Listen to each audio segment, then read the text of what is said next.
მოგესალმებით ძვირფასო ტელემაყურებლებო, ჩვენი გადაცემის მაყურებლებო.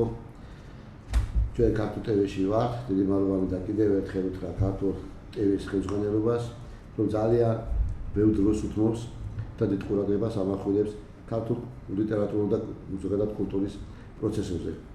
დღევანდელი ჩვენი გადაცემის სტუმარი არის ჩემთვის ძალიან ძვირფასი ადამიანი, ჩემი დიდი ხნის მეგობარი, თანამედროვეობის ერთ-ერთი გამორჩეული წერალი, პროზაიკოსი, პოეტი, პუბლიცისტი, ჟურნალისტი, საზოგადო მოღვაწე, აი ამ არაჩვეულებრივი ჟურნალის მთავარი რედაქტორი, ჟურნალისტის, ხატრ-ლიტერატურული ჟურნალის რედაქტორი, ქალბატონი იკა ქადაგიძე. მოგესალმებით ქალბატონო იკა. ლიტერატურული საზოგადოებისთვის, ჩვენი ქვეყნისთვის საკმაოდ ცნობილი ადამიანი ბრძანდებით. მე ჯერ კიდევ როდის ჟანა დარკის შეგარქვით, საერთოდაც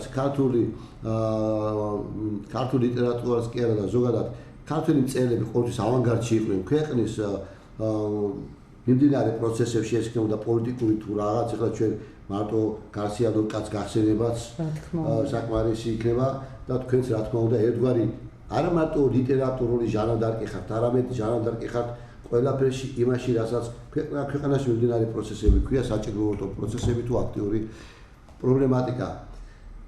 დღეს ჩვენ ახლა ჩვენს გადაცემას ქვია ლიტერატურული საქართველო, მე ვიცი თქვენი დამოკიდებულება ამ გაზეთისადმი. დავიწყოთ მოსალმებით და ორიოდე სიტყვა ლიტერატურულ საქართველოზე ქალბატონო. გამარჯობა ჩემო მეგობარო. მართლაც დიდი ხნის მეგობრები ვართ, უფრო სწორად რომ ვთქვა, დიდი ხნის თანამებრძოლები, უღმესი მადლობა გულითადი წარდგენისთვის, იმიტომ რომ მაინც სატელევიზიო სივრცე ისეთი რამ არის, რომ თუ ხშირად არ ჩახარ, რაც უნდა ცხარე ლიტერატურული ბრძოლები გქონდეს გადავლილი და მოწმე ხარ თქვენ ამდილად ამისი, მაინც ხო იცი თვალი ჭამს და თვალი სვამს, რა თქმა უნდა, ასეა. რაც შეეხება იმ ფაქტს, ორ სიტყვას ვიტყვი, სანამ ჩვენს ძვირფას ლიტერატურულ საქართველოს შევეხებოდე, იმიტომ რომ მართლაც ბევრი რამ გვაქვს მოსაგონარი და ღირს და ისეთ თემებს გავაჟღერებთ, აქ რაც ხვებს არ ვთქვამთ, თუმცა ეს მე რა თქმა უნდა დაწერილი მაქვს. ძალიან საინტერესო ეთერი გერით. დიახ, ეს მე ჯერ კიდევ დაწერილი მაქვს მთელი ციკლი ლიტერატურულ საქართველოზე 2014 წელს. და ესე იგი პრაქტიკულად უბრალოდ სალამ ამ თემაზე გადავინაცვლებ, წეღან ჟანა დარკი რო ახსენა, ჯუბა, მე ხო იცი არასდროს არავის არ ვიკარგავ ამაკს. და რაღაცნაირად ისე მოხდა, რომ არ ვიცი, ჯუბას თავისით დაებადა ეს აზრი, რომ მართლა არ იცოდა, მაგრამ მე ლიტერატურული ჟანა დარკი პირველად ქართული მწერლობის ჟანა დარკი მიწოდა აწეგანსვენებულმა, ძალიან გამორჩეულმა, თამამად შეიძლება ითქვას დიდმა მწერალმა ჯემალ ქირია. და ეს იყო ჩემთვის ესე იგი არაჩვეულებრივი პიროვნება ნამდვილად და მე გული მწყდება, იმიტომ რომ არ არის ქართველი მკითხველი განებივრებული ამ დიდი რომანისტის ნაწარმოებების პოპულარიზაციით, იმიტომ რომ ძალიან მოგრძალებული კაცი გახდათ ბატონი ჯემალი, არავის თვალში არ ეჩქირებოდა და სხვა შორის ერთსაც ვიტყვით, თანამედროვე ის იყო, რა ქვია, ჰეკლბერი ფინი იყო, იცით, ბავშვობაში გაიპარა ჩინეთში, პატარა ბავშვი და მთელი ისტორიები და მან მიწოდა ეს და მე აიტაცა ლიტერატურულმა მთელმა საზოგადოებამ და მე როდესაც ჯუბა გავიცანი, ვიფიქრე, რომ როდესაც მან მითხრა, უთხარი კიდევაც, რომ თქვენ ალბათ იცით მეთქი და არაო, მე არ ვიციო და არ იცოდა და მაშინ ვიყავით ჩვენ მე ესე იგი საპატრიარქოს რადიო ივერიაში ჩემი საავტორო გადაცემები მივყავდა 6 წლის განმავლობაში 2013 წლებში 2013 წელს გავიცანი სწორედ ჯუბა.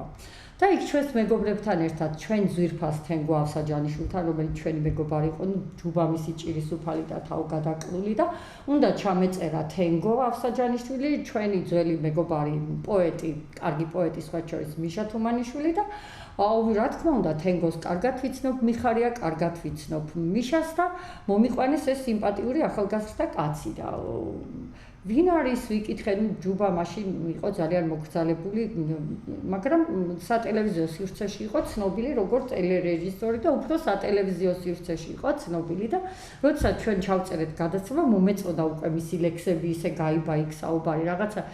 ამის შემდეგ ვიტყვი იმას, რომ ამის შემდეგ მოხდა ისე, რომ პირდაპირ იმ საღამოდან ეს წერილი დაწერილი მაქვს და ჯუბა სულ მეუბნება, რომ მომიტანე, გადმომიგზავნე და ვერ მოვიცალე, მაგრამ დავწერე სხვა შორის ეს ძალიან საინტერესო მოგონება და აქ ამაზე არ მოვყვები, იმიტომ რომ მე ჩვენ ვართ უპირველეს ყოვლისა მწერლები და გვირჩევნია ექსკლუზივი თან თქვენი გაზეთისთვის, მაგრამ სათაურ სიტყვინებას თუ დამთავრდით.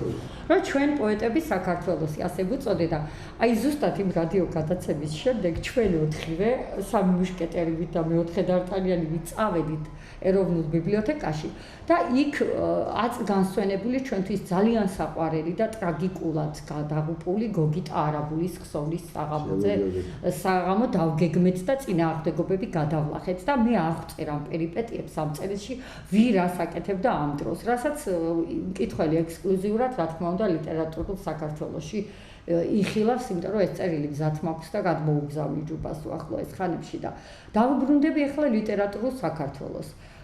ნუ ესე იგი 2013 წელს მოგეხსენებათ ემახსოვრება ალბათ სერიოზულ საზოგადოებას, წიგნიერ საზოგადოებას, რომ აღდგა ლიტერატურული საქართველო, ეს იყო მართლაც სერიოზული მოვლენა, იმიტომ რომ ცნობილი კრიტიკოსი ბატონი თამაზ წიწვაძე, რომელიც ძალიან დიდი ხნის განმავლობაში ამ გაზეთს ხელმძღვანელობდა და მერებით სხვადასხვა მიზეზთა გამო შეჩერდა, ნუ იქ ხან სააკაშვილი იყო, ხან რა იყო, ხან როგორ იყო, მერე დაფინანსება შეუწყდა ესეთ ისტორიულ გაზეთს ჩვენ მოგვეხსენება თუ რამე ისტორიული და კარგი იყო იმ პერიოდში ყველაფერი გააუქმეს, ყველაფერი დაშალეს, ჩაარეცხეს, ყველას შეუტიეს და ეხლა ბატონი თამაზი კიდე მებრძოლი პიროვნება იყო, მაგრამ ნუ რა უნდა ექნა, როდესაც აღარ ქონდა გაზეთს სახელმწიფო დაფინანსება 1932 წლიდან თუ არ კარგად გახსოვთ რა და აი ნახეთ რომ დაიწყო ამ გაზეთმა გამოშვება, მაშინ აკადემიის ეროვნული მეცნიერებათა წერა-ეროვნული აკადემია ჩაუყალიბდა და გაზეთს ეწერა რა კი ახსენეთ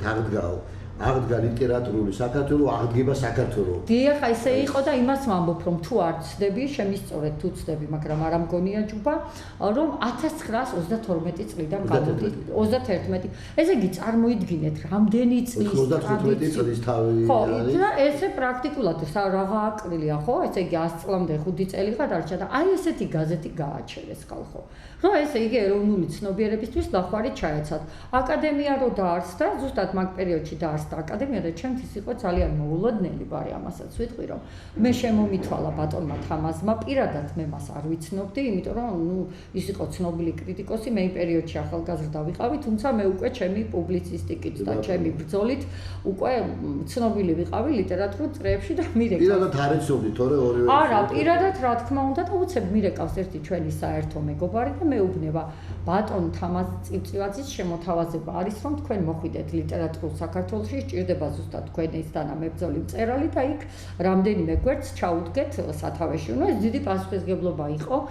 მივედი რა თქმა უნდა ბატონ თამაზთან ამ აკადემიის როგორ გითხრათ, აი მთელი ეს ციკლი ამ ბრძოლების, ამ დაბრუნების რა მოხდა, პრაქტიკულად თუ რამე ამაზე დაიწერება, ჯუბა დამეთანხმება, იმიტომ რომ მაშინ მე და ჯუბა ერთად ვიყავით უკვე ამ საქმეში, ამ სათავეებთან მიდექით ნამდვილად და ძალიან მიხაროდა რომ ჯუბა იყო და ნუ ჯუბასაც თავისთავად იქ ბევრი პიროვნება იყო და ჩემს რიგით მესამე კრიტიკულ პუბლიცისტურ კრებულში ძირსომერტა მთლიანად მაქვს აი ეს არაჩვეულებრივი ნაწარმოების სომიდა რომ ყველამ წაიკითხოს ეს ძირსომერტა, იმიტომ რომ ეს არის ერთი ფაქტად აბრუნებს ყველაფერს. რა არის ეგ ციგნი, ასე ვთქვათ, ცოტაღაა შემორჩენილი, როგორც ასეთი მე არ, მაგრამ რატო ვამბობ, დიდი მადლობა ამ შეფასებისთვის, მაგრამ ამას ისტორიული მნიშვნელობა აქვს, იმიტომ რომ რაც ხდებოდა მწერალთა კავშირსა და აკადემიას შორის, ჩვენ უშუალოდ მონაწილეობდით, იცით, მინდა გითხრათ მეგობრებო, რომ ადვილია წერა ეხლა კლავიატურის ლომები, ტურები და ესე,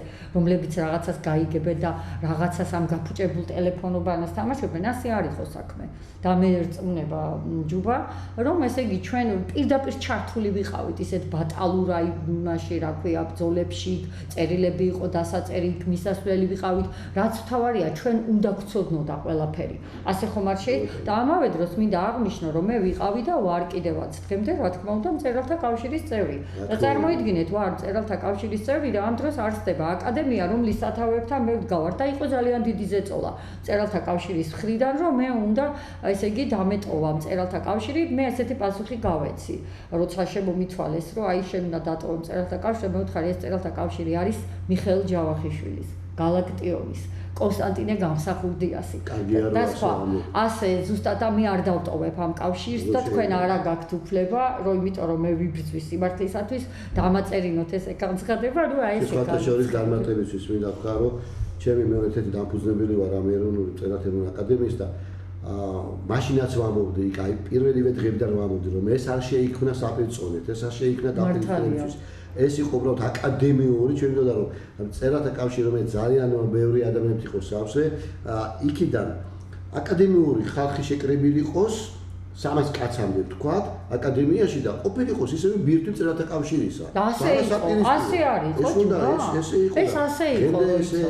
ესე უნდა ყოფილიყო. კი, ასე უნდა ყოფილიყო, იმიტომ რომ ამ წერალთა აკადემიაში დაწყებული ბატონი თამას წიწივაძიდან და რამდენი ერთი ცნობილი მწერალი დავასახე.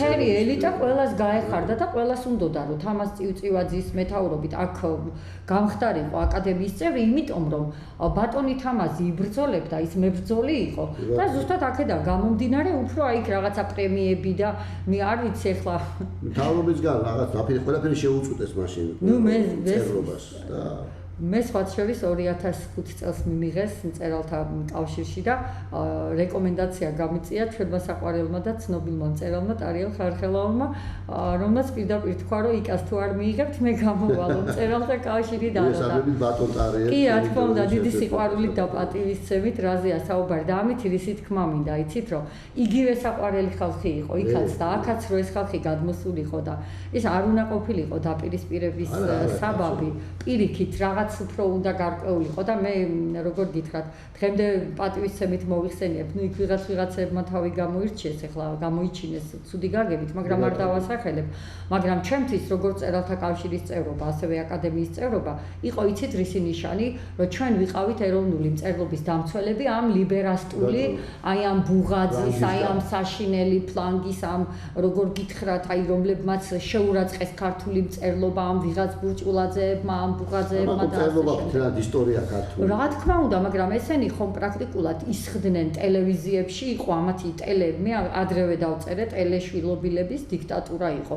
ეს პრემია საბა, რომელზედაც მე სხვა შორის მე ყოველთვის ვამბობდი, რომ რატომ არიან ეროვნული მწერლები აი ამ ორმაგი სტანდარტით, რომ უხაროდათ, რომ ვთქვათ, გადმოგიგდებენ რაღაცას და როგორ აკეთებდნენ, იცით, ეს საბა ხო არის ლიბერალისტების და გლობალისტების, როგორ გითხრათ, სამჭედლო. და ამიტომაც, როდესაც მე მითხრეს, რომ შე რატო არ წარადგენ ეს ნაწილი, მე გავიცინე და პირდაპირ უთხარი, ჩემთვის შეურაცხყოფა იქნება ეს, იმიტომ რომ ნიშნავს, რომ მაშინ მე ვპირისპირდები ნამდვილ ეროვნულ ქართულ მწერლობას. არ მჭირდება არავის პრემია, სხვათა შორის არც წერალთა კავშირის პრემიები მინდა, არც ამათი პრემიები არ მინდა, პრემია არ მინდა.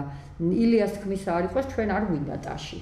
ჩვენ ჩვენს ქვეყანას ვემსახურებით სიმართლისათვის და ამიტომაც როგორ რაღაცას აკეთებდნენ ამ საბაზე თუ დააკვირდით ჯუბა, რომ ესე იგი თავიანთ მომხრეებს გაამარჯვებინებდნენ, მაგრამ ნახეთ როგორი ეშმაკური ფანტი იყო.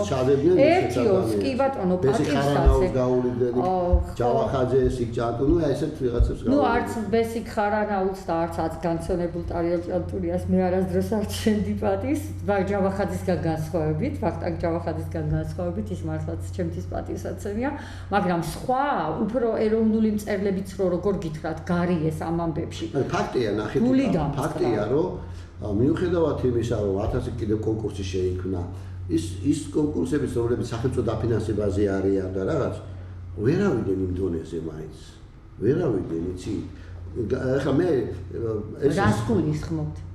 ისეთი პოპულარული ერთ-ერთი კონკურსი ვერ გახდა, იმიტომ რომ ძალიან დიდი თანხებია და სადაც დიდი თანხებია. ადამიანები მე ბათუმ რო გაემარჯვა დანელია მაქსაბაზე. მე უთხარი მიწერე კიდევაც ბათუმს, რომ ჩემო ბათუმ მეთქი. შენთვის ახლა მნიშვნელოვანი საბას პრემია კი არა, ის ფულია რომელსაც ეგასებს. თორე შენ პრემია რადგინა ბათუმდა, ვის უნდა პრემია ახლა?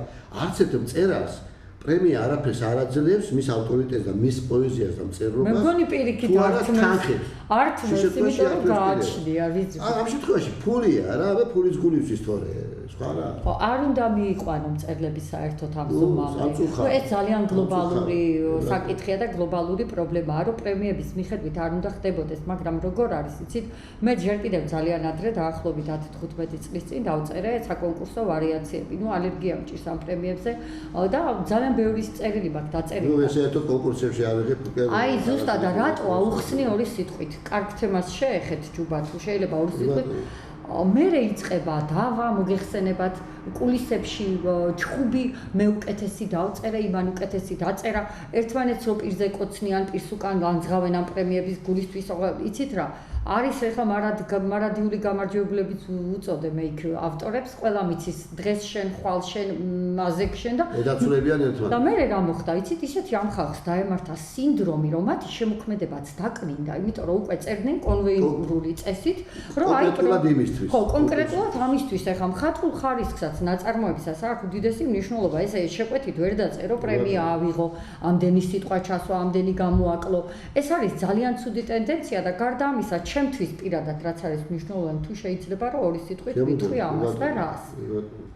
ჩემთვის ყველაზე დიდი მნიშვნელობა აქვს და გადამწყვეტი მნიშვნელობა იმას, რომ მე მაშინ ისეთი პროფესიონალები უნდა იყვნენ, არა მხოლოდ პროფესიულს გულისხმობ, თორე ბევრია ახლა მართლა გამორჩეული და პროფესიონალი, მაგრამ ზნეობრივი კრიტერიუმებიდან და მათი დაულაქავებელი ბიოგრაფიიდან გამომდინარე, რომ შეაფასოს ჩემი ნაწარმოები. მე მაქვს ძალიან მკაცრი მოთხოვნები გამომდინარე იქიდან მიმაჩნია, რომ თუ ეს პიროვნება კეთილსინდისიერია, იმ შემთხვევაში და ყველა მთავრობას და ყველა კასტას არ არის მორგებული, იმან შეიძლება შეაფასოს, მაგრამ თუ ვიცი რომ არ არის, რატო უნდა შეაფასოს ჩემი ნაწარმოები და ვიცი რომ ჩაწყობის პრინციპი ძალიან ძლიერია. ერთადერთი კონკურსის ჟიურის წევრობაზე დამითანხმა ბატონმა ავთან დილბერიძემ, ლიტერატურული მესხეთის რედაქტორმა, ძალიან კარგი პიროვნება მწერალი, დიდ საქმეს აკეთებს მესხეთში, ამ გაზეთს რო გამოსცემს და 8 წელი მემუდარებოდა და სანამ აი არ გახდა, როგორ გითხრათ, ანონიმური არ იყო რა, ეს წესი რო არ იყო სახელები და ერთადერთხელ მივიღე მონაწილეობა. ამ კონკურსში მომეწონა ეს წესი, რომ ანონიმურად ვინც იქნებოდა იმას ავირჩევდით, მაგრამ ამის შემდეგ აი ხო გეუბნებით, მეც მითხრეს, რომ აი შენ რო ლიტერატურული ჟურნალი დააარსე და ეს არის ყველაზე მებრძოლი და ეროვნული ჟურნალი, რატო არ გინდათ უფრო მეტი პოპულარიზაციისთვის, რომ თქვენ აიღოთ და აი მაგალითად კონკურსები, პირდაპირ მე ვთქვი, რომ ჩვენს ავტორიტეტს ყველაზე მეტად შელახავს სწორედ ის. კონკურსს აწყობს ყველა მეორე, ძალიან ბევრი შემთხვევითი ადამიანი აწყობს, მინდა ვთქვა. და მე არანაირი სურვილი არ მაქვს, რომ ამდენი წლის მოპოვებული ავტორიტეტი ვიღაცა შემთხვევით ადამიანთან, რომელსაც ვიღაცამ ფული გადაურიცხა, იმის გვერდით დავდგე და იმასთან ერთად ვაწყო კონკურსი და ვიყო თანამონაწილე. მოდი ლიტერატურულ საქართველოს დაუბრუნდეთ, რა. ლიტერატურულ საქართველოს და მე ორივე სიტყვაც არ აქვს, ცოტა მეტიც ისინი. ხო, ნუ მინდა ახლა ლიტერატურულ საქართველოზე აუცილებლად იმიტომ რომ ესე იგი მე ამ როგორც ბატონმა თამაზმა ესე იგი ვუძღვებოდი ამ გვერდებს არ დავასახელებ დღეს ძალიან კარგად იცის ჯუბამაც და სხვებმაც უბრალოდ არ მიმაჩნია საჭიროდ იმ ადამიანების ხსენება იმ ახალგაზრდების რომლებიც თითქოს დაქუხდნენ 2013 წელს და დიდი ვითომ მომავალი იყო მათი მაგრამ ამდენი წელი გავიდა და ისინი არაფერს არ წარმოადგენენ სხვადასხვა ლიბერალურ ბანაკებში არიან გადანაწილებული დრო მაჩვენა უბრალოდ რომ მათ რაღაცა დაიწყეს აქ რო შემოაღწიეს ჩვენთან ერთად როგორ მოხდა ხო ორი სიტყვით ამ ლიტერატურულ საქართველოში და 4 გვერდი იყო ამ 4 გვერდს ერთად გავაკეთეთ პირველივე ნომერში ამ ახალგაზრდებმა დაუწყეს ისევ ეროვნულ მწერლებს ლანძღვა ჩემთვის ეს იმდენად მიუღებელი არა საბოტაჟი მოაწყეს და მე პირდაპირ უთხარი ამათ რომ თქო ვერ გავიგე რასაკეთებთ რომ გვენდო ჩვენ ბატონი თამაზ წივწივაძე მოგცა 4 გვერდი მოგცა ჩვენ და რასაკეთებთ თქვენ რომ ესე იგი პირდაპირ ეროვნული მწერლების ლანძღვას იწყებთ ესე რაღაცნაირად და მე ვთხარი მოდით მაშინ ესე მოვიქცეთ ორი გვერდი ჩემია ორი გვერდი თქვენია მე თქვენ გემიჯნებით მე ბატონ თამაზს დავურეკე რა თქმა უნდა ვუთხარი რომ მე ამ ადამიანების გვერდით არ ვაპირებდი ყოფნას და ჩემს გვერდით იყო დღეისთვის ცნობილი უკვე ახალგაზრდა მაგრამ ცნობილი კრიტიკოსია და მკვლევარი ლევან ბებულიშვილი და ნუ მე რა ჩვენ გადავიტანეთ ნუ ამ ბატალიებში ამათთან ორთაბძოლებში და რაღაც მე ისე ჩვენ რო წამოვედით პროტესტის ნიშნად მე სხვა შორის ღია წერილიც დაუწერე ბატონ თამაზს რომელსაც ძალიან გული დასწყდა რომ მე წამოვედი იმიტომ რომ მე ვერ გავჩერდებოდი უბრალოდ ამ ახალგაზრდების გვერდით და მე რა მოხდა იცით მე რაც უწინასწარმეტყველე ის მოხდა რომ ეს ახალგაზრდები რომლებიც დარჩნენ და რომლებმაც აი ესე იგი მიიჩნიეს რომ აი ჩვენ რო წამოვედით ისინი განაგებდნენ და უკვე ძალიან კრეხელურ ტექსტებს წერდნენ უკვე ყოვლად ამორალურს თვითონვე მოხდა ისე რომ შეუწყდათ დაფინანსება აი ამას ვამბობ ხალხო დაუკვირდით იდეისთვის ბრძოლა კი არ იყო. ეს იყო მაშინ პირდაპირ ვიტყვი რა ლექსო დორეული და მისი კამანდა იყო ზუსტად რა არის დასამალი. ეხლა არილის რედაქტორად არ ვიცი ვინ გაამწესა ეს პიროვნება. ჯერ წერალთა კავშირში იყო და იქ მაყვალა გონაშვილთან მოიპოვა, დაუახლოვდა და უშვერი სიტყვებით გამოლანძღა. მერე გადმოვიდა ბატონ თამასთან, მერე აქ ჩაიგდო ხელში ისინი გამოლანძღა, მორიელის სინდრომი. ეხლა არილის რედაქტორი ყოფილა და მეცინება უბრალოდ, იმიტომ რომ არ ვიცი არილში რა იბეჭდა. მე ეხლა ლექსო მიყვარდა, იმიტომ რომ ნიჭიერი ბიჭი არის, ახალგაზრდა ბიჭია, მიხარო და თუმცა მე არ მოუწონე რომ არ შეიძლება ახალგაზრდები გაზეთი დაგეთქვათ ამდენი გვერდი და დაიწყოთ შეტევა და არა, შეტევა ეროვნულ წერილობაზე და რა მოხდა იცით? ეს ერთი და ყველაზე საწყენი აქ და იცით დამაფიქრებელი რა იყო, იცით რომ ეს ახალგაზრდები გაიყიდნენ, იმიტომ რომ თვითონვე დაწერეს. როგორც კი დადგა ისეთი პერიოდი, რომ ბატონმა თამაზმა ვერ მოიპოვა იმდენი დაფინანსება და ეთყობა არ ვიცი ესენი რას ელოდნენ, რა ფულს ელოდნენ, რას პირ. ესე იგი გამოდის რომ ფულის გულისთვის იმიტომ გადახდნენ მერე უკვე ლიბერასტებთან. როგორ მოხდა, იცით და თვითონვე დატოვეს იდეურობის გამო დითხანს არ ვინახავს, არც ვიცი. არც მე არ მინახავს, მაგრამ რამდენად თვალში სენატორი, მაგრამ ნიჭიერი ბიჭია და ეს ნიჭიერი ბიჭები არ უნდა იკარგებოდნენ არსად. იცით რა არის? ახლა როგორც იმის შემდეგ, ნახეთ რამდენი წელია გასული, ამ ახალგაზრდებმა რამე გააკეთეს, ამიტომ არის დრო ყველაზე კარგი მსაჯული. აი რომ ლანძღავდნენ ქართველ კლასიკოსებს. თავს რო ესხმოდნენ ყველას, რომ გავიდა 12 და არა 12 და 13 წელი რო გავიდა, აბა დადონ თვითონ რა გააკეთეს. ვერაფერიც ვერ გააკეთეს, უბრალოდ მაშინ და ლიტერატურულმა საქართველოს მაშინ მახსოვს ისეთი როგორ გითხრათ აი ეს პოლემიკა რო იყო ჩვენ შორის და მთელი ამბავი რო ატყდა და ესე იგი გაზეთმა ხო ახალი ისული ასეთი ის ჩაიდგა და იყო აი იტაცებდნენ გაზეთის ნომრებს მახსოვს და იცით რა მაგრამ ეს ხო სასეირო არ იყო ამის შემდეგ მე უკვე ბატონი თამაზი როდესაც ნუ გარდაიცვალა და მძიმე დრო დაუდგა ლიტერატურა მაშინ აი ერთი კვირის წინ ქონდა 12 უკვე რამდენი დრო გავიდა ჯუბა არც მახსოვს და გაზეთი არსებობს ბატონო თამას და არსებობს აი მე რა გამეხარდა იცი მეც გამეხარდა რომ აი როდესაც გავიგე რომ ჯერ ერთი ხო რთულია იმიტომ რომ ჩვენც ახლა როგორ ვთქვა ასეთი გაზეთი ხო ასეთ დღეში ჩააგდეს რომ პირად დაფინანსებაზე და იმაზე იყო და რა ქვია და შემდეგ უკვე როდესაც მე ადვილი ხო არ იყო რომ გარდაიცვალა ესეთი ცნობილი კრიტიკოსი როგორც ბატონი თამაზი იყო მისი პირმშო იყო და მე რაღაცა მართლა დადგა იმის საფრთხე რომ აი როგორ გითხრათ გაზეთს კარგი დაფინანსება რომ ჰქონოდა და რაღაც გარკვეული პერიოდი ჰქონდა ხო რაღაც გარკვეული დაფინანსება ავტორიტეტი სჭირდებოდა ისეთი რომელიც გაზეთს ახალ სისხლს თაბერავდა და ისე გამეხარდა როდესაც შევიტყე რომ ჩვენი ჯუბა ღებელი რომელიც აი მონაწილეობდა ამ ცხოვრებაში იცით რისი თქმა მინდა რომ ის ადამიანი რომელიც ახლა ერთია რომ იყო კარგი პოეტი მაგრამ ჯუბა მონაწილეობდა ამ ბატალიებში აი იმ პერიოდის გულშემატკივარი კი არა წევრი იყო აკადემიის ლიტერატურულ საქართველოში შემოჰქონდა ესე იგი იცით როგორ თავისი წილი შრომის და ესე სადღაც პარაშუტიდან კი არ ჩამოუშვეს და კი არ ჩამოვარდა და გამეხარდა მე ძალიან ესეთი თანამებრძოლები ვარ ჩვენ და მახსოვს ჯუბა როგორ მთხოვდა მე არ დამვიწყებია ჯუბა ამისთვის დიდი მადლობა მითხრა რომ ძალიან გულმტკივნეულად იყო მე რომ წამოვედი იქიდან პროტესტის ნიშნად ამ ახალგაზრდების გამო რომ აი როგორ შეიძლებაო რომ შენ აქ არ დარჩეო და შენ გარეშეო და მე ნახეთ გავიდა წლები და ცხოვრებამ როგორ მოიტანა რომ ჯუბა ამ ჩვენი საყვარელი და აკადემიური ტრადიციული ლიტერატურის საქართველოს რედაქტორია მე აგერ უკვე 9 წელიწადია ჟურნალ ისინდის რედაქტორი ვარ და ჩვენი თანამშრომლობა და კოლეგიალობა რა თქმა უნდა გრძელდება. აქვე ვიტყვი, იმიტომ რომ ჯუბა არ იტყვის ამას. აი ამ ნომერში, რიგით 26-ე ნომერში, რა თქმა უნდა ჯუბას ლექსებია დაბეჭდილი, მაგრამ იმდენად მოუცლელები ვართ, რომ ახლა მოუტანე. ეს სიურპრიზია ჩემთვის ნამდვილად. ხო, ახლა მოუტანე ჯუბას, მე ეს ნომერი ვერ მოვახერხეთ ჩვენ აქამდე შეხვედრა და რა თქმა უნდა ჯუბა. დიდი სიამოვნებით ყოველთვის დაუბეჭდა შენს ნაწარმოებებს. და მე მიხარია რომ ლიტერატურულ გაზეთში აი ხა ისიც მინდა მოგილოცო რომ ეს გადაცემა რომ მიყავს იმიტომ რომ ძალიან შრომატევადია იყო თან რედაქტორი და იყო თან გადაცემის ავტორი იმიტომ რომ რთულია შესაფერისი რესპონდენტების მოძიება ეს დიდ ძალისხმევას დროს მოითხოვს და ბევრ ფრონტზე იბრძვი და მინდა ხა შედეგიანა ხო ნუ ეს თემა აი ეს თემაც მე მგონი ღირს ხო ამ თემაზეც ყურადღებას ესეთოთ რა არის ისიც აი ჩვენ ხან ლიტერატურული ფესტივალები იმართება, ბევრი რა იმართება და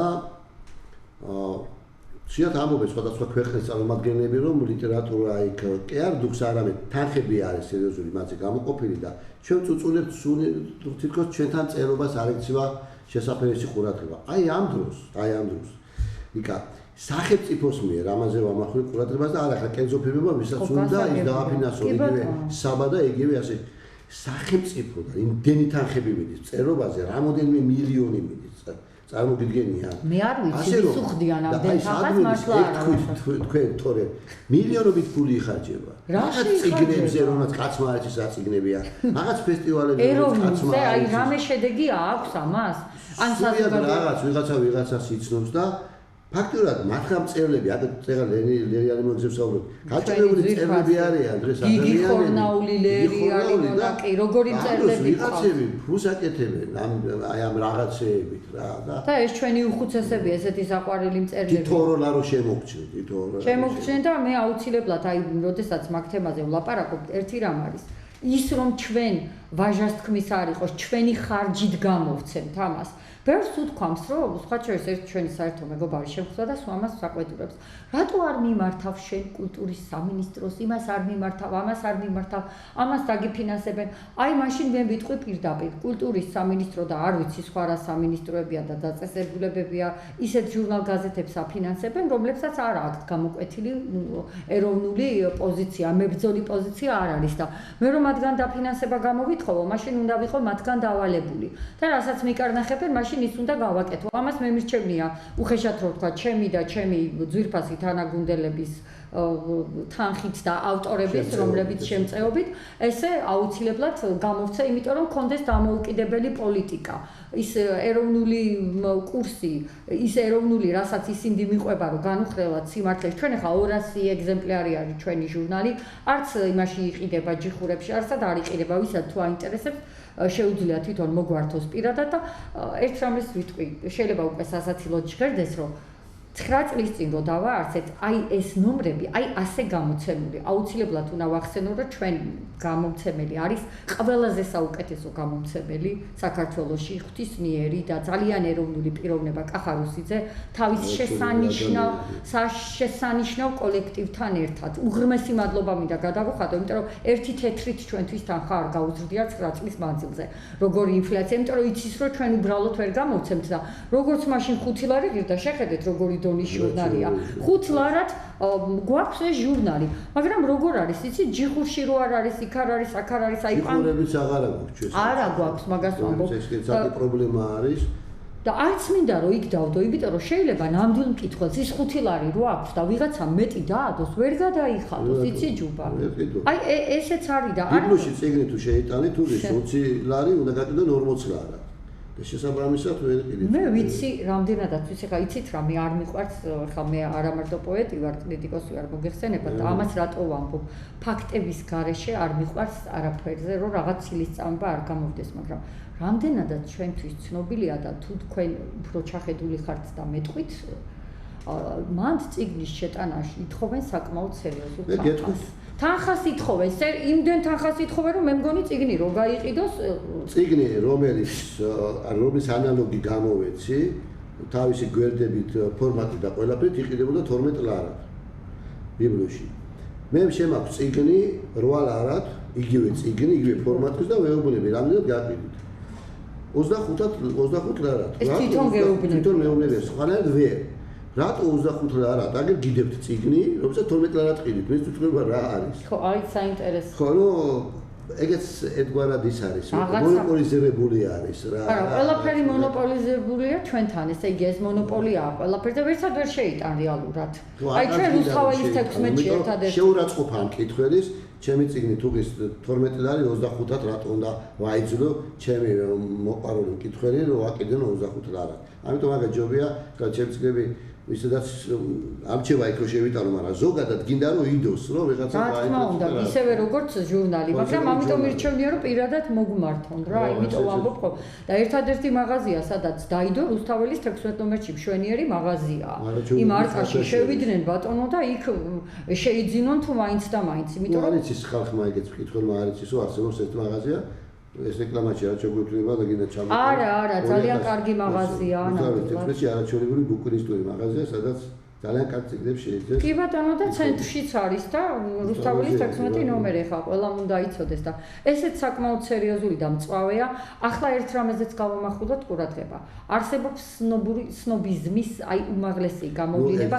უნდა შეიტანო ბიბლუში, უნდა შეიტანო პარნასში, თურმე აუცილებლად და აი მაშინ შენც იქ ფასი დაედება. ნუ რას უკაცრავად, მაგრამ შენ თუ იმის მიხედვით მაფასებ, მე რომელ მაღაზიაში შევიტან და დავდებ, მაშინ სულ ნუ იყიდით ჩემ ნურც ციკლს და ნურ ჟურნალს. ეხლა ქადაგიძე ინტელექტში გამოსცემს თუ მერიდიანში გამოსცემს, ჩემთვის მნიშვნელობა არ აქვს, ჩემს მნიშვნელობა აქვს იქა ქადაგიძის პოეზიას. ესეა, მაგრამ არა, ეს საუკეთესო გამომცემლობაა მერიდიანი.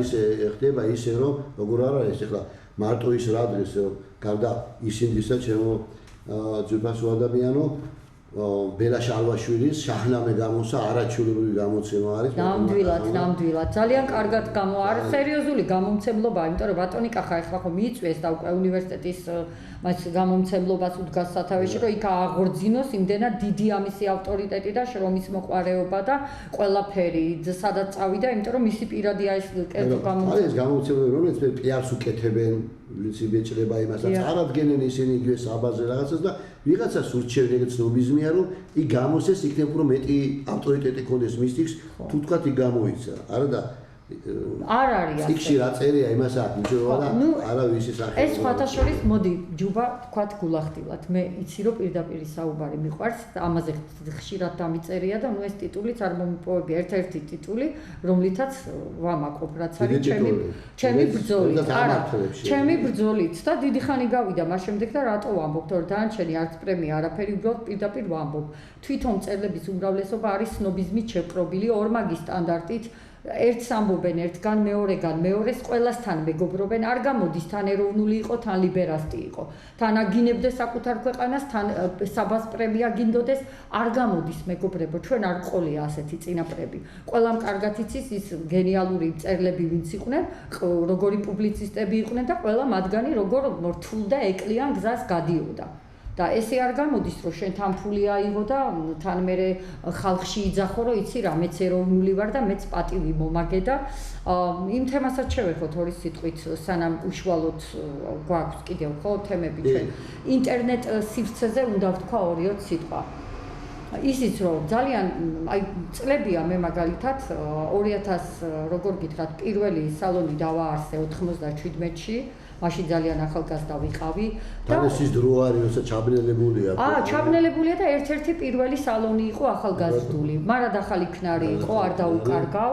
ღანიშაშვილი ქეთიდოლიძე ზურა ჯაფარიძე და ისინი უფრო ჩემზე უფრო დიდები იყვნენ და მე ჩვენ უკვე დავაარსეთ აი ეს ჩემი დიაოხი და პირველი იყო რომ ტერენტი გრანელის საღამო გავმართეთ მაშინ კავკასიურ სახლში დაგვითმო არ შემიძლია რო არ თქვა და ქალბატონმა ნაირა გელაშვილმა დაგვითმო ის დარბაზი სანამ გაარემონტებდა და ეხლა რო იქცა ესეც სახლად არ იყო და რატო ვამბობ ამას ესე გინდენი ხალხი მოვიდა რომ ჩვენ მოვითხოვეთ ტერენტი გრანელის საღამო რო ჩავატარეთ თაწმინდაზე მისი აი პირველივე განაცხადი ასეთი იყო ჩვენი მაშინდელი ახალგაზრდების მანამ უნივერსიტეტში ვატარებდით სააქტო დარბაზში მეტრო რო გაჩერებული იყო ყველაფერი გაჩერებული იყო მე ბატონი ტრისტან მახაური ღვთისმამისი მედიშვილი რა ვიცი მოკლედ აი ხალხი მოდიოდა აი მეტრო გაჩერებულია შუქი არ არის და როგორი მოდიოდა და ეხლა რა ხდება ხალხო ყველა ბისოსებშია ყველა საკუთარ ნაჭუჭია არავის არაფერი არ აინტერესებს ეხლა ეს ინტერნეტი დაემატა აქვე აღნიშნავ რომ ინტერნეტს აქვს ერთი ძალიან დიდი პლუსი რომ რასაც ჩვენ წლობით მაგალითად მე მექნებოდა პრობლემები რომ ბევრ წერილს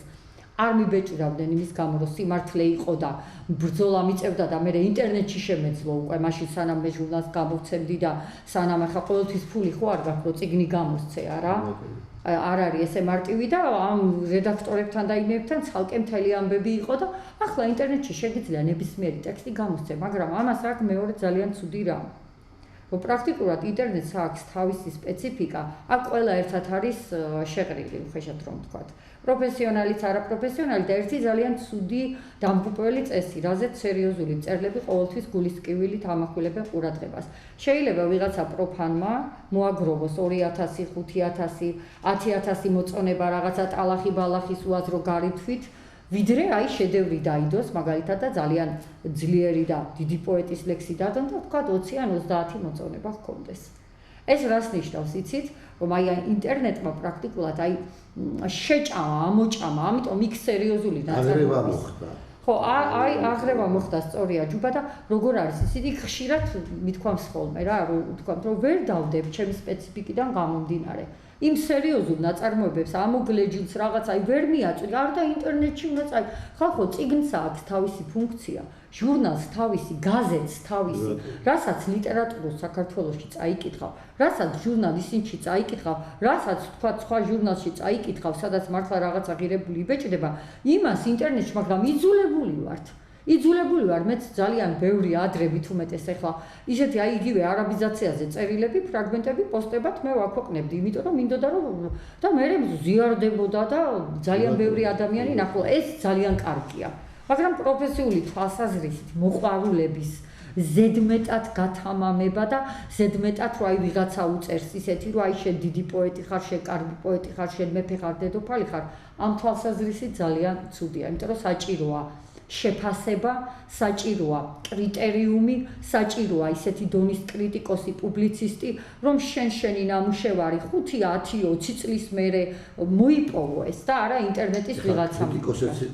კრიტიკოსებიც ისეთები არიან, როგორც მწერლები არიან, ჩემო კარგო და ყველა კრიტიკოსი გახდა ეს როგორც ყველა მწერალი გახდა. ხო, ეს ჩვენთვის სასაცილოა რა. ხა 200 საბაზე გავამოკლებ, ყურადღება ცუდი არაფერი არ მინდა თქვა, უბრალოდ ვამბობ, 300 წიგნი იყო შესული თუ რაღაც არ ვიცი და 254 თუ 254 და 254 წიგნიდან აირჩა რომ რაღაც გარკვეული და თვითონ ხო არ კითხულობ. მაგრამ 254 წიგნი როგორ უნდა წაიკითხო?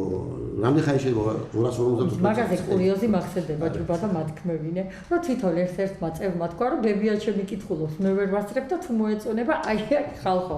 უბრალოდ აი არავინ ბებია მე ძალიან მიყვარდა, საუკეთესო ბებია მყავდა, მაგრამ თუ ვარ პროფესიონალი, კი ბატონო, წაიკითხოს ბებიამაც, მაგრამ ყველა წიგნი თუ ბებიამ წაიკითხა, ჩემი შეფასება ზოგადად რას ვიტყვი იცით რომ ნებისმიერი კონკურსი რომელიც არ უნდა იყოს და რადონისაც არ უნდა იყოს ეს არის პირობითი და კონკურსში გამარჯვება არ ნიშნავს რომ ეს წერალი არის და არაფერსაც არ ნიშნავს საერთოდ როგორც შენ იკა პირუკუა ჟიურის წევრი ყოფილვარ და მე თვითონ დამიწერია ქულებს ვაჯამეთ მე და მარტო მე თუ მაქვს მაღალი სხვებსაც რომ მაქვს მიხარია იმიტომ რომ მე არ ვიყავი სუბიექტური ან პირიქით თუ დაბალი სხვებსაც დაბალი ისეთად რომ სხვაობა იყოს მაგრამ აი ამ გამარჯვებულებში მე უკვე როცა ცნობილი ხდებიან ავტორები საკმაოდ ცნობილი მწერლები მიღმა აღმოჩენილა მაგრამ ვინც გაემარჯვა ისინი იმაზე მაგრები კი არა უბრალოდ ერთი მოთხრობის ერთი ლექსის მიხედვით არ შეიძლება შეაფასო ის კონკურსისთვის არის ეს უნდა გაიგონ ადამიანებმა რომ გამარჯვებაც კარგია ბუნებრივია სტიმულის მიცემა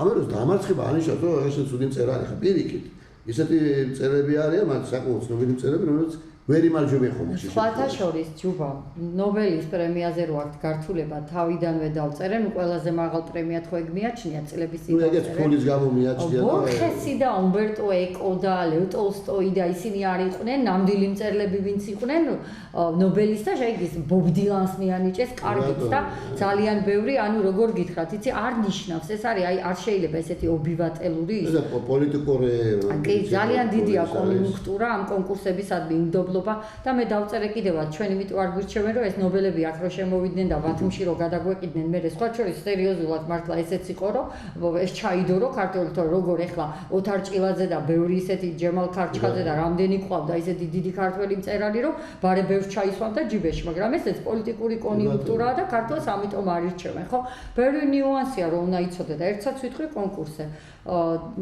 თქვი შენ რომ ის რა ქვია ისეთები იმარჯვებენ და ცნობილებით რჩებიან მიღმაო მეორე მომენტიც არის ბევრი ცნობილიც უკვე წინასწარ არის ცნობილი რომ სულ ის იმარჯვებს რა რაც არ უნდა გენიალური ნაწარმოები გქონდეს მაგრამ სულ შენ იმარჯვებ არ შეიძლება რომ სულ შენ ყოველ წელიწადს რაღაცა შეზღუდვა არა ესენი უკვე ცნობილები არიან ის რაღაც შეზღუდვა დააწესონ რომ 5 წელი ვთქვათ ვიღაც ცნობილი არ იყოს რაღაცა ხო რომ სხვასაც მიეცეს რა იმ ახალგაზრდას დაუკვირდე ბევრი რამე არის ფესტივალი ისა სულ და იგივე ხალხი ტრია კი სულ ყველა მიცის უკვე ზეპირადა სულ ვამბობ ხოლმე ეხლა თენგოზე ვამბობდით ეგო მაინც ეხლა ყაზბეგში ერთი ძალიან დიდებული ადამიანი სულ კაცო აგერ ყავს ძალიან დიდი პოეტი გოჩა ხარანავა რომელიც აგერ ცხოვრობს და არავინ გოჩა მებრძოლი პოეტია და ბუნებრივია ახლა არ აქცევს იმ გაგებით რომ ან წიგნზე მე ან რაღაცა პრემია მისცენ ან რაღაცა ცოტა არავინ არაფერს მოდი ეხლა მაგაზე დაიწყო ლაპარაკი და ისი არ მინდა რომ ჩვენ ჩაგველიოს რაზეა საუბარი არჩევსო თავს ვაპატიებთ ახლა ხანს გამოგვეცალა წელიწადნახევრის წინ აღარ პატრონჩერმა მარსიანი ადამიანი ძალიან დიდი შემოქმედი ლომი მართლა ეს იყო ლომი მარსიანი გია ბენიძე მაგრამ მარსიანი მოდი შევთანხმდეთ იმიტომ რომ 2000 წელს დაწერა მან რომ მე ვარ მარსიანი და ეს იყო ყოველგვარი გადაჭარბების გარეშე მართლა გენიალური მრავალმხრივი ელვარე ტალანტი მე მინდა ძალიან დიდი მადლობა გადაგიხადო რატომ ჯუბას ერთადერთს იმიტომ რომ მხოლოდ ჯუბამ დაბეჭდა ჩემი ესე იგი წინა სიტყვაობა მოდი ბარემ ვთქვათ რომ აი ეს ლომის მონოლოგი ხალხო ეს არის ეპოქალური წიგნი რომელიც მე გამოვეცი აი ჯუბას და რამდენიმე სულ 20 როგორ გითხრათ ადამიანის მეოხებით ჩემი ჯუბასი ჩვენი თანაგუნდელების აქ მაგ ჩამოთვლილი ყველას უღმესი მადლობა და ჯუბა იყო ერთადერთი რომელმაც დაწერა ეს ჩემი წინა სიტყვაობა გამოაქვეყნა თავის გაზეთში იცით როგორ ჩაიარა აი ამ წიგნის გამოცემა მარსიანი რომელიც 20 წელზე მეტი აი იყო ბრწყინვალე აი ესეთი კრიტიკოსი უბრალოდ წაიკითხოს ყველა სიტყვაზე არ აყავს ქართულ მწერლობას მრავალმხრივი იყო ჩვენი ჟურნალის ექსკლუზიური ყდები ულამაზესი ეს არის პირველ ხარისხოვანი პოეტი დამერწმუნეთ კი ბატონო თვითონ ჟურნალი როგორია და არ ვიცი ეს ჩემთვის ისეთი აუნაცღაურებელი დანაკლისია სიმართლე რომ შენ ძალიან ბევრი რამე გააკეთე იკა მე მინდა მადლობა გადაგიხადო მიუხედავად იმისა რომ შენ მისი უახლოესი მეგობარი იყავი მადლობა იმიტომ რომ შენ ამ ადამიანს უპატრონე შენ თუ ვინმე ყავდა მარსიანს აქ თბილისში შენ იყავი მისი პატრონი მისი ნახატების მისი წერილების და რა ვიცი მე ფიზიკურადაც მატერიალურად წამაიგებოდა ყველაფერი შენ იყავი ძმასავი და ნუ ეგეთი მეგობრობა რა ვიცი ხა ტარეს დასვლას თუ გქონდა თქვენ რო გქონდათ რა და როგორ ბოლომდე უპატრონე ჩემო კარგო და დღესაც უპატრონო და ეხლა ჩვენ საუბრობდით რომ მარსიანს გია ბენიძეს მახათა ნამდვილად ეკუთვნის ვეთანხმები ჯუბას მაგრამ აქ ერთი მომენტი არის ბარე ისიც თქვათ რომ როდესაც ეს ძალიან ისეთი შექსპირული დრამა განვითარდა სამწუხაროდ მაგრამ მოხდა ისე რომ მისმა ნათესავებმა პირდაპირ დაუკითხავად წაასვენეს ისე რომ არავის არ მოგცეს საშუალება რომ თბილისში ჩვენ გამოვთხოვებოდით მას იმიტომ რომ მოულოდნელად როდესაც გარდაიცვალა თუმცა მე ვთხოვე მათ რომ დატოვეთ და ჩვენმა თანამებრძოლებმა რომ ერთი დღე ფართო საზოგადოება გამოეთხოვოს არა მე შემდეგ იყო იმისი მცდელობა მე არ შემიძლია დავუკარგო ვინმე სამაგი მას ყავდა ქუთაისელი მეგობრები ცნობილი მწერლები ბატონი თემურ ამყოლაძე ესე იგი ბატონი ავთანდილ ყურაშვილი და თვითონ აი ეს თემურ ამყოლაძე და აგრეთვე ესე იგი პოეტი მწვანე ყვავილას რედაქტორი ბატონი გიზო თავაძე მათ შეძლეს და მწვანე ყვავილას პანთეონში გამოუნახეს მას დასაკრძალი ადგილი მაგრამ უარი თქვა ოჯახმა მისმა და პირადად თქვა უარი არა უხსნია უბრალოდ იცით ძალიან უხეშად უპასუხა მე არ ჩავრეულ ვარ ამ ბატალიებში სიმართლე რომ ითქვას იმდენად შოკირებული ვიყავი იმდენად თავზარდაცემული ვიყავი რომ მე წელიწადნახევარი ავადმყოფობა დამემართა შემხვდა მძიმედ გადავიტანე მისი გარდაცვალება და ამაში არ ჩავრეულ ვარ იმიტომ რომ ეს ოჯახმა აი საშინელი რაღაც გადაწყვიტა და პრაქტიკულად თქვეს რომ აი არ არის ქართული საზოგადოება იმის ღირსი თურმე რომ მარსიანი ყოფილიყო დაკრძალული ან თბილისში ან ქუთაისში ეს არ არის სწორი ძალიან ბევრი საზოგადო მოღვაწე არის რომელმაც განაცხადეს პანთეონზე უარი და ჩვენ ერთი რამე უნდა ვიცოდეთ რომ როცა ამხელა ავტორიტეტი ადამიანი როცა ამხელა მწერალია საზოგადო მოღვაწე არის ის არ ეკუთვნის მხოლოდ ოჯახს არ ეკუთვნის მხოლოდ მართალია ჯუბა მაგრამ ჩვენ ცოტა რაღაც სხვათაშორის აი ბევრს მაგალითად საუბარიც იყო ეხლა ჩვენ ამ პერიპეტიებში არ შევართ მაგრამ თვითონ მახათა რომელიც უკვე ადგილმონაცვლე არის დიდუბის პანთეონისა ცოტა რაღაც მათა სასაფლაოს არაფერს არ ვეჩი მაგრამ დაემსგავსა იმიტომ რომ ვიღაც წერდა საკმაოდ კარგი წერილი იყო ახლა საინტერესოა მე არ მიმიტევნები იცით არ შეიძლება რომ ყველა ერთმანეთს ემსგავსოს იმიტომ რომ სასაფლაო ერთგვარი მუზეუმია მუზეუმი არის თავისი სხვადასხვაობებით და სხვადასხვა რაღაცი და ყველას უნდა ქონდეს თავისებური ის როგორც ოჯახი მოისურვოს როგორც ვიღაც და ოჯახებსაც აღარ უნდა იქ სურათს უყურონ უნდა იქ რაღაც თავისებური დადგა რაღაც და ხომ რა არ არის გეთახმები საშუალებას არ გაძლევენ იქ არის მარტო აი ეს პატარა ფირფიტას აი მართლაც აი პატარა ფირფიტას დააგიდებენ და რაღაცა და ხშირად და ყველაზე მთავარი რაც არის კიდე ოჯახის წევს არ ძალავენ მასთან ერთად, იმიტომ რომ ესეც არაკრიტიკული არის, მით უმეტეს პანთეონი არის, ეკლესიის მიმდებარე. არაფრით არ შეიძლება გეთანხმები, მაგრამ ამ შემთხვევაში მარციანის ტრაგიკული ხვედრი ის რომ ის დაკრძალულია თავისი სიძის სასაფლაოზე, სადაც ეს არის დავით კლდიაშვილის ტრაგიკომიკული თემა. პრაქტიკულად წელიწადნახევრის შემდეგ სულ რამდენიმე დღის წინ ჩავახციეთ. ჩვენ ეს არის ხვამლის მთასთან ცოტა მოშორებით და ფართო საზოგადოებას საშუალება ხო უნდა ჰქონდეს რომ მივიდეს მის საფლავზე. ჩვენ უახლოესი მეგობრები ძლივს ჩავედით, მივედით, ამდენი დამფასებელი ყავდა, ამდენი პატივისცემელი და რატომ უნდა გადაეწყვიტა იმ ოჯახს, რომელიც არ პატრონობდა მას. სინამდვილეში არ პატრონობდა სიცოცხლეში. მაგას იმიტომ ოჯახი მაინც და უწინარეს. არა, მე ვამბობ იმას, რაც არის სიმართლე და გულის ტკივილი. ისედაც არ უნდა გადაეწყვიტა და მით უმეტეს ამიტომ რომ ოჯახები არა, ესეთი გადაწყვეტილება არავითარ შემთხვევაში არ შეიძლება და ძალიან გულსატკენი, ჩვენ რო ვიყავით, ჩასული გული დაგვეწვა. გულდათუთქულებით ჩამოვედით, იმიტომ რომ ასე სრულიად უცხო გარემოში რა უნდა მარსიანს თუ არა და მაინც როგორ იყო, იცით? გაეკეთებინათ ცალკე მისთვის, როგორც პოეტისთვის, გამორჩეული ხელოვანისთვის, ესა იყო იქ საშუალება ნამდვილად, რომ ცალკე მაინც როგორც როგორ შეიძლება ესე ჩაგდებული სადღაც და არაუშავს ახლა ანაზახაიაური ამბობდა სადაც შენ დაიბადა. არა, მას არ უნდოდა. გამდაწყვეტა იქნება, ვაი არ უნდოდა, არ უნდოდა, იცით რა არის, თუ ჩვენ გვიყვარს ადამიანი, ამას არ ჭირდება უბრალოდ თქმა რა, სწორად გამიგოს საზოგადო. თუ გვიყვარს, ხომ არ შეიძლება რომ ყველა მისი სურვილი დავარღვიოთ. თუ გვიყვარს, მაშინ უნდა შევასრულოთ, ხო, როგორ შეიძლება რომ სიტყვაზე ვლაპ. ნუ კარგით, ეს არის ძალიან მტკივნეული თემა. ერთ სიტყვი უბრალოდ რა ეს ლომის მონოლოგი, რომელიც მე გარდაცვალებისთანავე გამოვეცი და დიდი მადლობა რომ შენი წვლილი შეიტანე და ჩემი წინა სიტყვაობა დაბეჭდე ლიტერატურულ საქართველოში და სხვებმა, ჩვენმა კოლეგებმა აქვე ვიტყვი, არ ამოიღეს საერთოდ ხმა. არ ამოიღეს თითქოს ეს ეპოქალური წიგნი არც გამოცემულა. ერთადერთი გიზო თავაძემ დაწერა, ოღონდ როგორ დამიწერა, იცი, მაინც მადლობაო, მაინც დიდი, რატო დამიწერა, მაინც დიდი მადლობა, არ ვიცი ეს თუ საერთოდ შეიძლება ესეთი რამის დაწერა, როცა ამ ხელა წიგს გამოსცემ, ამ დროს თვითონაც შემოიტანა ის თანხა და ჩვენ ქართველებმა უნდა ვისწავლოთ ერთმანეთის შრომის დაფასება. სანამ ჩვენ არ გვეცოდინება ერთმანეთის შრომის დაფასება და უჩემოთ ვინ იმღერეთას და მარტო მე ვარ და ჩემი სამყარო ჩემით იწყება, მანამ იმიტომ არაფერი არ გვეშველება ჩვენ. ეს არის საუკეთესო წიგნი და იყიდება სხვათა შორის ეს ლომის მონოლოგი. კი, ბერდიანმა გამოსცა ჩვენმა ძვირფასმა გამომცემლობამ და რუსთაველის 16 ნომერში ვისაც უნდა მიბრძანდეს და შეუძლია შეიძინოს ეს. აი, ესეთი ადამიანი რო ხარ. იქა იმიტომ ხარ საიმედო ყველაფრისთვის და ალა ეროვნული მოღვაწე ხარ, ეროვნული წერალი ხარ.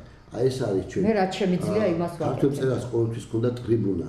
ყოველთვის ჰქონდა და თუ რამე მნიშვნელოვანი იყო, ძემ წერალი ამბობდა სიტყვას და მე მოყვებოდი ხოლმე მთავრობა და მხედრობა. ეხლა ტარდება ყაზბეგობა, ტარდება ვაჟაობა, ტარდება და რას იძლევა? მიკუჭულები არიან წერლები, თვითონ გამოდიან შეიტყვი, თვითონ მერიან, თვითონ ცეკვავენ და რა ვიცი მე რესტორანში თუმიდან რაღაცა და საშინელება, რა სწორად თქვი. აი აბსოლუტურად მართებულად არ შეიძლება ესე საკუთარი თავის წარმოსაჩენად ჩაატარო. მე თანამედროვე ფიროსმანს უწოდებდი მარციანს, მისი უმძიმესი ხვედრი რო გაიზიარა და ძალიან მინდა ეჭვიც არ მეპარება რომ გარკვეული პერიოდის მერე არც მჭირდება ამის თქმა, მაგრამ უბრალოდ ვიცი რომ ჯუბამის ლექსებსაც დაბეჭდავს როცა იქნება. ისევ ჩვენ უნდა შევძლოთ, იმიტომ რომ მან დაიმკვიდროს თავისი აი სათანადო ადგილი. ათაობები წავიდნენ მარციანი ტიტე როგორი ტიტე წაგვივიდა. არ ვიცი როგორი წაგვივიდა. რამდენი ადამიანი მე ვიტყვი, იმიტომ არა რომ ის ჩემი მეგობარი იყო 20 წლის, თორემ და მახაურებს გავსი ფოლკლორისტი, ჩვენ არა პოეტი, ეროვნება. და ფოლკლორისტი იყო ძვირფას, ძალიან სერიოზული პროფესიონალი, ჩემი ის იყო ლექტორი არ იყო, მაგრამ აი როგორ წერალთა წრეში უნივერსიტეტის იქ ვიყავი მე ტრისტანთან იმ სამჭედლოში რაზეა საუბარი და ზედმიწევნით კარგად იცოდა ყველაფერი. აქვე მაშინ იმასაც ვიტყვი რომ ჯუბა ძალიან კარგი თემა წამოვჭერით ჩვენ რომ აი ფოლკლორზე გამახსენდა და თუ შეიძლება ვიტყვი. აი გაგიკვირდება შენს მე მაგალითად 2015 წელს შევადგინე ყივჩაღიადის ენციკლოპედია. სადაც თავმოყრილი მაქვს ყივჩაღის თემაზე დაწერილი. მახსოვს ეგ ამ. შენ გახსოვს ძალიან კარგად, გახსოვს, გავიდა რამდენი წელი მის შემდეგ. თანამედროვე მწერლებმა, მხატვრებმა, აი ჩემმა კოლეგებმა უფასოდ ჩემი პატივისცემით დამიხატეს. იცით როგორი უნიკალური წიგნია? 242 გვერდია. გავიდა რამდენი წელი. ერთი დამფინანსებელი არ გამოჩნდა, ვინც 2500 ლარს მე უბრალოდ შენ ჩემი ხასიათი იცი, მე არ მიმათხოვრია, მე არ შემიძლია ვიმათხოვრო ფული და ვთქვა, რომ აი ხალხო ფული, იმიტომ რომ ისედაც ხალხი გაჭირვებულია, ისედაც როგორ გითხრათ, იმიტომაც, მაგრამ შეიძლება კი რა ესეთი დონის და დაწყებული გიორგი შატბერაშვილიდან ყველა აი ძველიც და ახალიც ენციკლოპედიაა პრაქტიკულად. ესეთი უნიკალური პროექტი არ გამოცემულა. მაგარი პროექტი არის. იყო სხვათა შორის და როგორც სხვადასხვა თემატურად სხვადასხვა ყივჩაღზე, ზოგი ყივჩაღ დადებით და ზოგი უარყოფით. კი, ყველაფერს თავი მოუყარეთ და ტიტეზე გამახსენდა, იმიტომ რომ მან ცნობილი მკვლევარებისაც ახალგაზრდებით შემოგვიერთდნენ. ეს ხო გამოსაცემია. და რა გახდა ერთი ქველმოქმედი, რომელმაც 2500 ლარი დაკაბადონებულია, გაკეთებულია. სხვა შორის ვიტყვი, რომ უნდა დაბეჭდილიყო უფასოდ, მაგრამ ჩაიშალა ეს პროექტი, ვინც დაგპირდა, ჩაიშალა, ბედი არ დაურჩა სამწუხაროდ. მერე ისე გამოვიდა, რომ შემოგთავაზეს, რომ დაგვეცალკევებინა და არაფრით არ გამოდიოდა, იმიტომ რომ ყივჩადიაღისადმი ვიძვლილი ლექსები ცალკე და ისინი მაშინ ენციკლოპედიური ნაშრომის მნიშვნელობას კარგავდა ჯუბა. და მე ეს არ მინდოდა გამეკეთებინა და თუ შენ მუზა კიდევ ასე ვთქვათ მაგთებისკენ გამოგიწევს და შემოგვიერთდები, ეგება კარგი ფეხი იყოს და შენთან გაჟღერებული გამოგვიჩნდეს ვიღაცა ქველმოქმედი და სხვათა შორის აი თვითონ ქველმოქმედებაც რაღაც იმად იქცა. ვინ არიან, ვის შეუძლია ქველმოქმედება? ბიზნესმენებს. ვინ არიან ბიზნესმენები? ბიზნესმენები არიან პოლიტიკოსები, რომლებიც პარლამენტში ზიანი ქარენ და პირდაპირ ნიბმული არიან. შენ არ აინტერესებს მათ. თქვენ წარმოიდგინეთ ახლა ხოშტა სულ ამბობ. ხოშტარიაზე სარაჯიშვილის სახელი არავის არ ეცოდინებოდა, იმიტომ რომ იმ დრო ძალიან ბევრი ქველმოქმედი, ძალიან ბევრი ხალხი იყო. მაგათ რომ წერნობისთვის არ გადაეცათ წერათა სახლი, ღოდენ წერის სახლი. არ იქნებოდა. მე წერლებმა შეუნახეს ის სახელი, რომ ახლა არავინ დააკეთეს და მოვიდნენ ესე თორე რამდენი დაიკარგა, რამდენი ძილი ქველმოქმედი. ამათ ამ წერებს შენ არ დღევანდელ ბიზნესმენებს შენ წარმოიდგინე საქართველოში ოფიციალურად არის გამოქვეყნებული რამდენი მილიონერი. გამოდი, ესე იგი გამოაქვეყნეს 100 მილიონერი და ამ 100 მილიონიდან ყველაზე ცოტა აქვს მე-100 ადგილზე, ვინც არის 80 მილიონი. 80.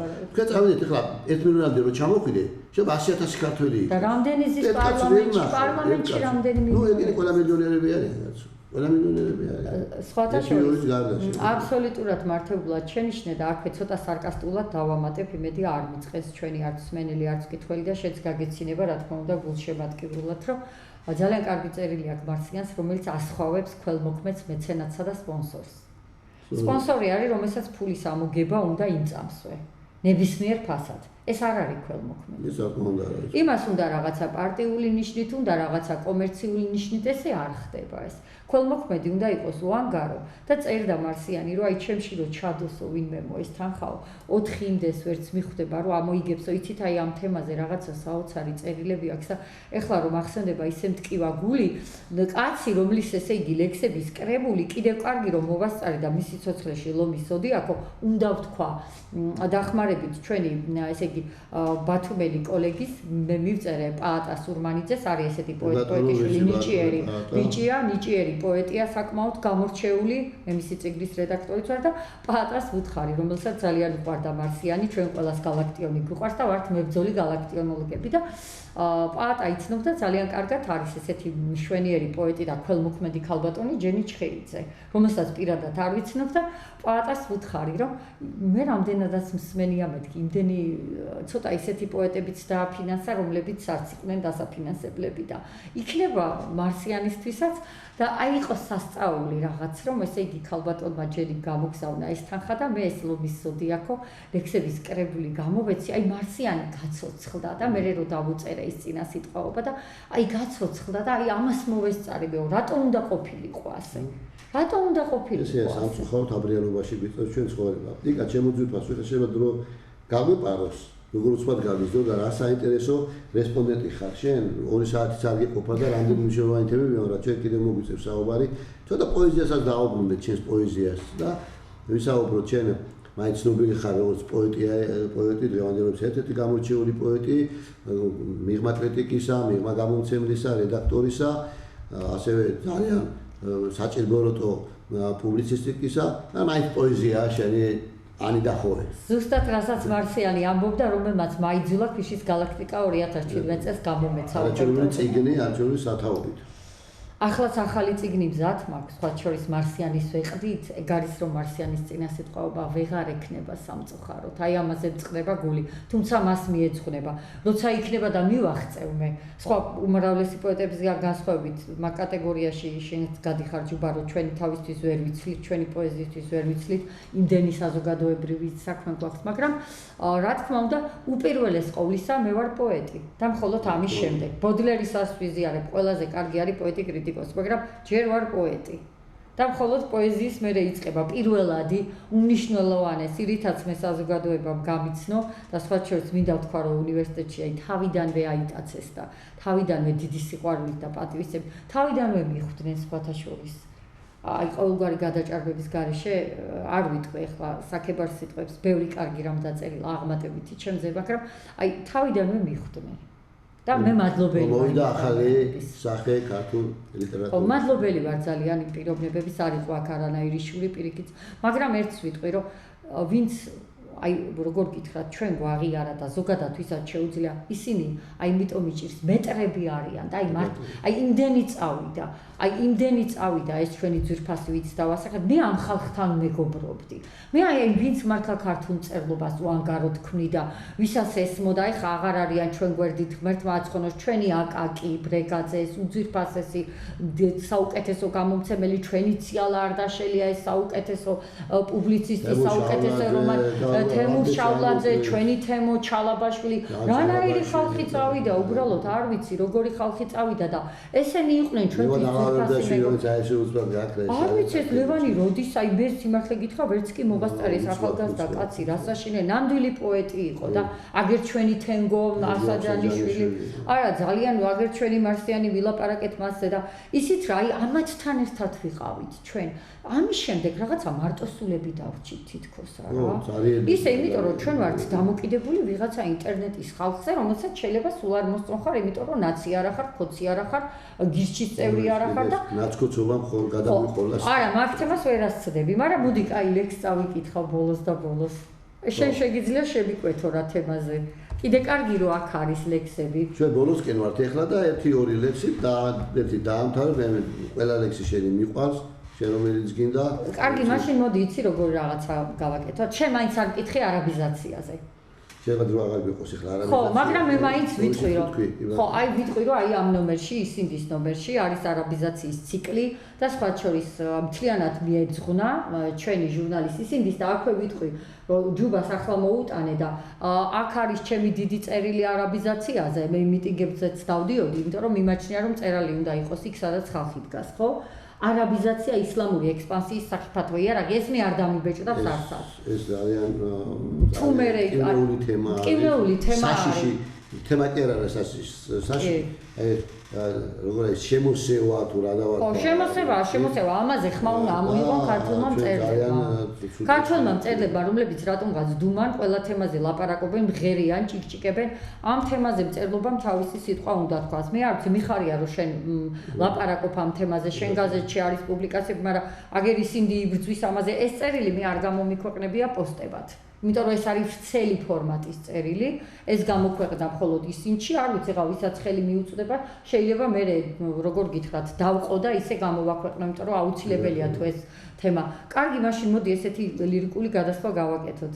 ვილაპარაკეთ ბევრ საჭიროებო თემაზე, მაგრამ მოდით იყოს კონტრასტული გადასვლა, ჯუბა და მაშინ აი ახლა მე ვათვალიერებ ამ. მოდით, მაშინ მე აქ რადგან ეს ნომერი წამოვიღე, ტერენტიზე წავიკითხავ ლექს, ხო? იმიტომ რომ ნუ მე გალაქტიონი მირჩევნია ყველას აქვე ვაღიარებ, მაგრამ ამ მომენტში არ წამომიღია ჟურნალისტის ნომერი, სადაც გალაქტიონისადმი მიწვეული ლექსია.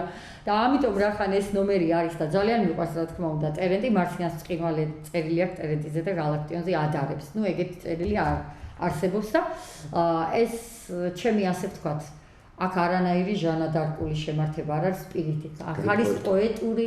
შეაფასოს თვითონ, მოდი ფოტოც ვაჩვენოთ. ეს რომანტიკული ფოტო სხვათა შორის ჩემმა უმცროსმა კოლეგამ და ჩემმა შვილმა დიანა მეტონიძემ გადავმიღო. და ორი სიტყვა დიანა მეტონიძე მოდელი, ნამდვილი, არაჩვეულებრივი გოგონა, არაჩვეულებრივი მოთხრობების ავტორი, რომანის ავტორი, რა თქმა უნდა და დედის წყალზე მიდის და მიხარია რომ ქართულ წერობას ასეთი კარგი ნამატი ყავს. კი, დესპანია სხვათა შორის საქართველოს ისე ჩინეთშიც, ევროპაშიც და სადაც მიუწვდება მოკლედ ხელი. აი ესე იცოდეს ჩვენმა მკითხველმა და იმედია ვიხილავთ, დიდი მადლობა ჯუბა და აი ახლა მაშინ წავიკითხავთ ტერენტის. ეს არის ლექსი, რომელიც ესე იგი ვიცით ჩვენ, ხო? დღეს 3 ივლისის ეს ცნობილი ლექსის მებეტობორის და ამაზე ესე იგი ვარიაცია არის ტერენტის. წვიმა მონუსხა სივრცე თილისმა, 60 სუნთქვა ლექსად ყვაოდა, ჩაიშრიალა 3 ივნისმა, პერგამენტებად სასაფლაოთა, ვერ გამეტება სევდის ორკესტრის, ბალდახინების ციებ ცხელება, გულს გიშანთავდა ვაებას კეთრი, შენს ხელში სიკვდილს რა ეშველება, გედების ტბასთან, ზედა ისე თქვა, არ გაიკარე მიწის ამბორი, ღრუბლის ფლოქვებთან ყლავი ფოთლება, უბერებელი, მემენტო, მორი. არაჩვეულებრივი. და დავასრულოთ წანისით. კი ბატონო, ეს არის გრწანისთან, ესეც მიეძღვნა, როცა ჩვენ გრწანისის ტყეპარკში ვიყავით და თუ დაგჭირდება იქაც კიდევ მივალთ, ხო? ყოველ შემთხვევაში ჩვენ რომ მივალთ, ვიცით და სხვა მწერლები თუ მომენ, კარგი იქნება და ეს არის გრწანისთან ლექსი, რადიკალურად განსხვავებული, მებრძოლი ლექსია. გრწანისთან დგავარ, ერეკლე მეფის თავგანწირული ყიჟინა მესმის და ვერ ვივიწყებ ძველებურ ჯავარს. ყლავ ბრძოლით ჭედავ სამშობლოს მერმის, სამას არაგველს როგორ შეუბედავ, ურჯულოს დარჩეს ჩვენი კრწანისი, წამოიმართე, ყლავ ქართლის დედავ, დახმლით გააპე ღალატის ნისლი, მავალს გონია შედრკა ქართველი, დავითის სისხლით ნადიდ გორალი, მარგალიტივით ვრწყინავს გონიო, თავს დასტრიალებს შავი ყორანი, ჰაკაურ ჯულოებს, გბირწინაპრების უდრეკინება ბორკილებს ამსხრევს, ჩვენი სამშობლო არ იყიდება, ღვთისმშობლის მადლი ყლავ გვიწინამსხვრევს. აიხარე, ჩემოიკა. დიდი მადლობა სტუმრობისთვის, ვიცი შენ დიდი ტრაგედია დაგარტყდა თავს, ძვირფასი დედის გარდაცვალების გამო, ყველა დედა ძვირფასია და დედა შენი ძვირფასი იყო არა მარტო შენთვის, არამედ იმ ქართველი შენი მეგობარი მწერლებისათვის, რომელთა მასპინძელი ხშირად ყოფილა დედა შენი და დიდი მეგობარი გახდა, ჩვენ ძალიან გამივცადეს და ძალიან ძნელი არის, დედები თუმცა აქტოვებენ, იქიდანაც ჩვენი მფარველები არიან, ნათელი დაუმკვიდროს დედაშენს. დიდი მადლობა ჯუბა, უღრმესი მადლობა მეგობარ. დიდი მადლობა, შევასწრებ ჩვენს ტელემაყურებელსო, ჩვენი დღევანდელი გადაცემის სტუმარი იყო თანამედროვეობის ერთ-ერთი გამორჩეული პოეტი, პროზაიკოსი, პუბლიცისტი, კრიტიკოსი, ქართულ წერობაში ცნობილი, ჟანადარკად ცნობილი ქალბატონი იკა ქადაგიძე. დიდი მადლობა კიდევ ერთხელ. უღრმესი მადლობა, გაიხარე. მიცოცხლეთ.